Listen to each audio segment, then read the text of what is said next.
Mendel के तृतीय नियम क्लास 12 बायोलॉजी लेसन 5 बायोलॉजी में एक बार फिर मैं आपका सुनील सर बहुत दिल से स्वागत करते हैं। बार बार आपके रिक्वेस्ट आने पर एक हम लोग हेडिंग पढ़ने के लिए जाएंगे जिसका नाम होगा मेंडल का तृतीय नियम। आपको हम बता दें कि मेंडल का जो तृतीय नियम है उसका नाम है स्वतंत्र अपव्यवन का नियम, law of independence assortment, law of independence assortment. देखो ये नियम पहले तो आपको बता दें द्विसंकर संकरण पर आधारित है। हमारे जो मेंडल का तीसरा नियम है वह द्विसंकर संकरण पर आधारित है। अच्छा, ये नियम कहता क्या है तो समझते हैं। इसे स्वतंत्र प्रति सम्मिश्रण का नियम भी कहते हैं।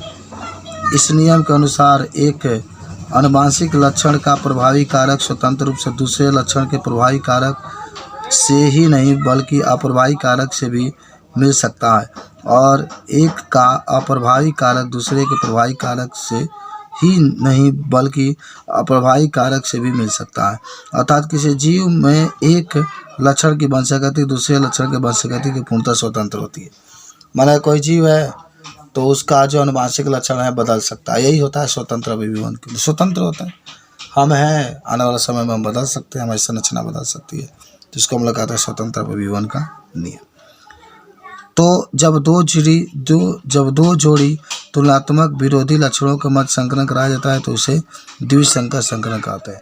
मेंडल ने शुद्ध गोल और पीले बीज वाले पादप का संकरण शुद्ध झुर्रीदार और हरे बीज वाले पादप के साथ कराया था, जो F2 पीढ़ी में सभी पादप गोल और पीले प्राप्त हुए थे।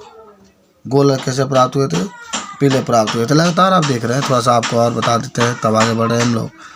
कह सकते हैं कि F1 पीढ़ी के पादपों में स्वपरागण कराने पर F2 पीढ़ी के गोल और पीले, गोल और हरे झुर्रीदार गोल झुर्रीदार हरे बीज वाले पादप का अंतर 9 संबंधी 3 संबंधी 3 संबंधी 1 के अनुपात में प्राप्त होते हैं। लक्षणों की इस प्रकार स्वतंत्र ही अभिव्यक्ति के मेंडल के स्वतंत्र अपव्यवन का नियम कहते हैं। पहला बात जरूर याद रखिएगा कि जो स्वतंत्र अपव्यवन का नियम होता है ये द्विसंकर क्रॉस पर आधारित होता है। सुनिए, क्या किया मेंडल ने कि दो लक्षणों के एक साथ लिया, एक गोल है और एक पीला रंग का बीज है। उसने झुर्रीदार और हरे रंग के बीज पर इसका संकरण कराया तो ये प्राप्त हुआ। कैसा प्राप्त हुआ बच्चा? गोल और पीला प्राप्त हुआ। इसमें जब स्वपरागण कराएगा तो देखो डबल होगा ना, F1 गुना F1। तो एक बार capital R capital Y capital R small y small r small y small r small y। इस तरीके से जो चीज़ यहाँ पर चारों लिखा गया वो चीज़ यहाँ पर नीचे भी लिखा जाए। इसका इसमें मल्टीप्लाई ये आया, इसमें इसका मल्टीप्लाई ये आया, करते रहना। ठीक है, तो बता देना।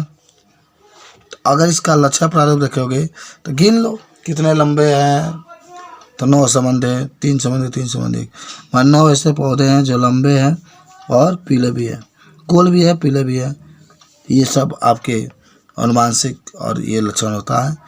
और इन्हीं शब्दों के साथ आज जो मेंडल का तृतीय नियम है जिसे हम लोग स्वतंत्र अपव्यवन का नियम कहते हैं, आज उसको समाप्त करते हैं। एक चीज़ जरूर याद रखिएगा बच्चा कि लक्षण प्रारूप का मतलब होता है कि जो पौधे होते हैं, जो जीव होते हैं, उसको दैहिक शक्ति को, दैहिक का मतलब होता है कि बाहरी शक्ति को देख करके हम लोग पहचानते हैं। और जीनोटाइप का मतलब ये होता है जिसको आप जीन प्रारूप कहते हैं, वो अंदर के जीन को पहचाना जाता है कि दोनों जीन कैपिटल T तो नहीं है या दोनों जीन स्मॉल t तो नहीं है, उसकी मात्रा को नियंत्रित की जाती है, ये भी बता सकते हैं आप इसमें।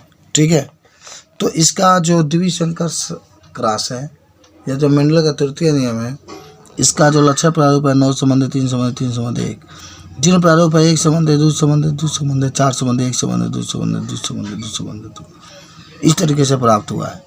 समझ रहे हैं? तो यही होता है स्वतंत्र अपव्यवन का नियम। फिर भी अगर आपको कोई डाउट है तो आप हमसे पूछ सकते हैं। धन्यवाद।